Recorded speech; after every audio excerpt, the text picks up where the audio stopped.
এই দেশ যখন গঠন হয়েছিল, স্বাধীন যখন হয়েছিল, তখন এই বিজেপি পার্টি ব্রিটিশের দালালি করে বলেছিল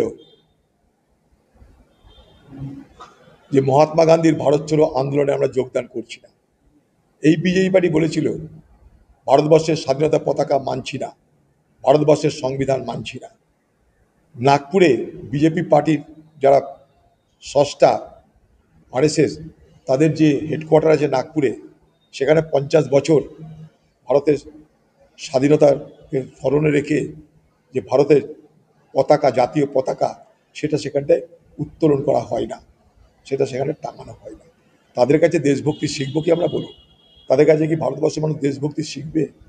বিজেপি পার্টির একটা নেতার নাম বলুন যারা ভারতবর্ষের স্বাধীনতা সংগ্রামে প্রাণ ত্যাগ করেছে, শহীদ হয়েছে, একটা লোকের নাম। পশ্চিমবঙ্গ না, পশ্চিমবঙ্গের পুলিশ মন্ত্রী মমতা ব্যানার্জি, তার পুলিশ ছবি তো হবে, কমসে কম ডিস্কো বাজায়নি, এই খুব ডিজে বাজায়নি, এটাই আমাদের অনেক বাঁচুয়া।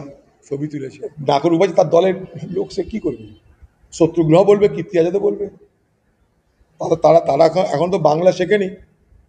দিদি বাংলা শেখাক, তখন বাংলায় কথা বলবে, বলবে তারা তাদের দলের এমপি হয়েছে নিশ্চয়ই। দেখুন, এখানকার মুখ্য সচিব যিনি, আমাদের জেলার থেকে ডিএম ছিলেন, মানুষটা কিন্তু ভদ্র মানুষ, আমি বলে আমি জানি, ভদ্রলোক, কাজের লোক, সৎ লোক। এই মাঝখান থেকে এই দিদির পাল্লায় পড়ে সেই বেচারি মনোজ পন্থের অবস্থা আজ এই জায়গায় হলো। মানে যাকে বলে বলির পাঁঠা করা হলো, মনোজ পন্থ সাহেবকে বলির পাঁঠা করা হলো। এখন সেই কাজই করতে হবে দিদিকে, সামনে রাখবে প্রতিবাদ। দিদি খুব ভালো করে জানে নির্বাচন কমিশনের যা অ্যাটিচিউড, সেই অ্যাটিচিউড মেনে তাকে এখান থেকে এ কাজ করতেই হবে। আমাদের প্রশ্নটা অন্য জায়গায়। আমার প্রশ্ন হচ্ছে, এই নির্বাচন কমিশন যখন রাহুল গান্ধী কর্ণাটকে যখন দুর্নীতি ধরলো, কারচুপি ধরলো, তখন কিন্তু এই নির্বাচন কমিশন কর্ণাটকের কোনো অফিসারকে তার বিরুদ্ধে এফআইআর করতে বলল না। সেই একই নির্বাচন কমিশন এই বাংলায় যখন কারচুপি দেখছে, তখন এফআইআর করতে বলছে। এই দ্বিচারিতা কেন? প্রশ্নটা এই জায়গাটা হওয়া উচিত, আমি সেই প্রশ্নটা করতে চাই। কিন্তু মনোজ পন্থ সাহেবকে দিয়ে বলির পাঁঠা বানিয়ে দিল্লি কলকাতা দৌড় করানো, এটা দিদির অনৈতিক কাজ বলে মনে করি। দিদির স্বভাব হচ্ছে এইটা। আমাদের বাংলা একটা কথা আছে না, গাধা জল খায়, ভালো করে গুলিয়ে গুলিয়ে তারপর জলটা খায়। এটা হচ্ছে সমস্যা আমাদের। অথচ তার দলের লোকরা কিন্তু প্রত্যেকটা এলাকা এলাকায় ভোটার লিস্ট করতে নেমে গেছে ময়দানে। তুমি এসআইয়ের বিরোধিতা করছো, আবার ভোট হতে দিব না বলছো, নির্বাচন কমিশনের কাজ করতে দিব না বলছো, কিন্তু আবার পাড়ায় পাড়ায় গিয়ে ভোটার লিস্ট তৈরিও করছো। তোমার মতলবটা কি স্পষ্ট করো। এই পশ্চিমবঙ্গে আমরা ভোট করি, আমরা জানি এই পশ্চিমবঙ্গে মানুষ ভোট দিতে পারে না। পঞ্চায়েত ভোট হয় না, মিউনিসিপ্যালিটি ভোট হয় না, সমবায়ের ভোট হয় না, স্কুলের ভোট হয় না, কলেজের ভোট হয় না, সব লুট হয়। এখানকার মানুষ ভোট দেওয়ার সময় বুথে গিয়ে জানতে পারে তাদের ভোট অন্য লোক দিয়ে দিয়েছে। এই হচ্ছে বাংলা। অতএব কারচুপিতে পশ্চিমবঙ্গ সারা ভারতবর্ষের কম্পিটিশানে 1, 2, 3-এর মধ্যে তো হতেই হবে, এতে কোনো ভুল নাই। বিজেপি যদি কারচুপি করে থাকে, দিদি আরও শিখিয়ে দেবে এমন করে কারচুপি করে যেন ধরা না পড়ে। চুরি করো, ধরা পড়ো না, দিদি কিন্তু বিজেপিকে শিখিয়ে দিতে পারে। হ্যাঁ, ঠিকই আছে, এতে আমাদের কোনো আপত্তি নেই। আমাদের যেটা মূল বক্তব্য সেটা খুব স্পষ্ট। আমি হরিয়ানার পানিপথে গিয়ে সেখান থেকে এই দাবি করেছিলাম। আমি গত বছর কোভিডের সময়তেও এই দাবি করেছিলাম। আমি একটা জিনিস দেখেছি যে পরিযায়ী শ্রমিকদের বিপদের সবথেকে বড় কারণ হচ্ছে রাজ্য সরকারের প্রশাসনিকভাবে তাদেরকে সহযোগিতা করছে না। মনে করুন কোন পরিযায়ী শ্রমিককে জিজ্ঞাসাবাদের জন্য ডেকেছে পুলিশ, ডাকতে পারে, আমাকেও ডাকতে পারে কেউ। পুলিশের কাছে গিয়ে তাকে কি বলবে? সে আমার বাড়ি এখানটায়, আমার গ্রাম এইটা, এটা তো বলবে। এবার ওখানকার পুলিশ যখন এখানকার পুলিশকে জিজ্ঞেস করছে, এরা কোনো জবাব দিচ্ছে না। ফলে ওই পরিযায়ী শ্রমিক যারা পশ্চিমবঙ্গের পরিযায়ী, তারা কিন্তু পশ্চিমবঙ্গের প্রশাসনের উদাসীনতার কারণে তারা কিন্তু সেখানটায় অত্যাচারের শিকার হচ্ছে। সেই জন্য আমার বক্তব্য একটাই, সেটা যে পরিযায়ী শ্রমিকদের জন্য রাজ্য সরকারের পক্ষ থেকে একটা পরিচয়পত্র ইস্যু করা হোক। সেই পরিচয়পত্র অনুযায়ী রাজ্যের প্রশাসন তৎপর থাকুক। সেই পরিযায়ী শ্রমিকের কোথাও যদি আটক করা হয় বা জিজ্ঞাসাবাদের জন্য ডাকা হয়, সেই পরিযায়ী শ্রমিক বলবে এটাই আমার অ্যাড্রেস, আপনি জেনে নিতে পারেন। এইটাই একমাত্র পরিযায়ী শ্রমিকদের রিলিফ দিতে পারে, তাদেরকে রক্ষা করতে পারে। ওখানকার ডিএম এখানকার ডিএমকে কথা বলবে, ওখানকার এসপি এখানকার এসপিকে কথা বলবে, ওখানকার মুখ্য সচিব এখানকার মুখ্য সচিব কথা বলবে। এটাই তো হওয়া উচিত। ওখানকার মুখ্যমন্ত্রী এখানকার মুখ্যমন্ত্রী কথা বলবে, বা এখানকার মুখ্যমন্ত্রী ওখানকার মুখ্যমন্ত্রীকে কথা বলবে। আমি নিজে পরিযায়ী শ্রমিকদের কাছে গিয়ে এই অভিজ্ঞতা আমার হয়েছে। এটা হচ্ছে তার পিছনে অনেক কারণের মধ্যে একটা মিসকমিউনিকেশান, অর্থাৎ যোগাযোগের প্রবলেম হচ্ছে, কথাবার্তা লেনদেনের প্রবলেম হচ্ছে। আর পশ্চিমবঙ্গ সরকার এবং তৃণমূল চাইছে এই বিষয়টা বেঁচে থাক। পরিযায়ী শ্রমিক তার সঙ্গে বাংলা বাঙালি জুড়ে দিয়ে এই যে একটা ন্যারেটিভ তৈরি করছে, এ বাংলায় আমরাই রক্ষাকর্ত্রী, এ বাংলার আমরাই ভালো চাই, এই যে একটা ঢপের কীর্তন তৈরি করছে, এই ঢপের কীর্তনটা তৈরি করতে তাকে এটাই আশ্রয় নিতে হচ্ছে যে এই পরিযায়ী শ্রমিকের দুর্দশাকে, পরিযায়ী শ্রমিকের দুর্দশাকে পশ্চিমবঙ্গের মুখ্যমন্ত্রী মমতা ব্যানার্জি পুঁজি করতে চাইছে। অথচ এটা কিন্তু সমাধান এক্ষুনি করা যায়, এক্ষুনি প্রত্যেকটা ব্লকে ব্লকে। এই যে আমার পাড়ায় আমার সমাধান, এই আমার পাড়ায় আমার সমাধানের মধ্যে প্রত্যেকটা গ্রামে গ্রামে পরিযায়ী শ্রমিকদেরকে আইডেন্টিটি কার্ড ইস্যু করা হোক, পরিচয়পত্র ইস্যু করা হোক।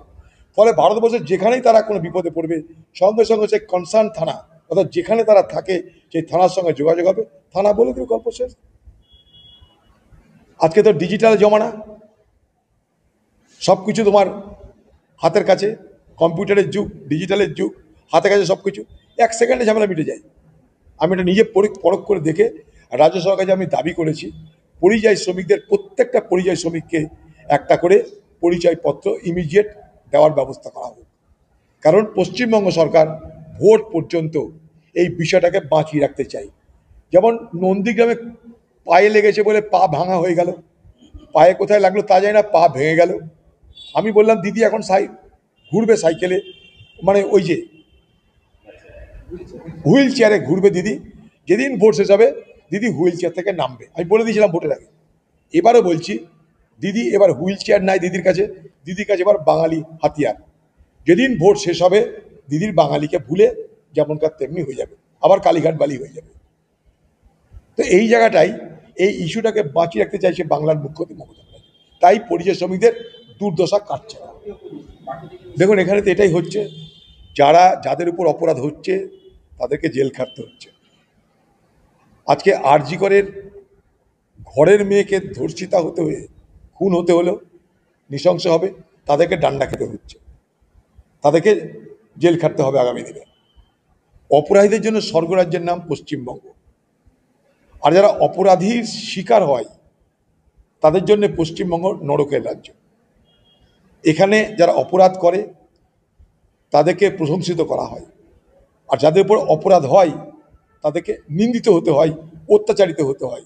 এটাই বাংলার মামাটি মানুষের রাজ্য।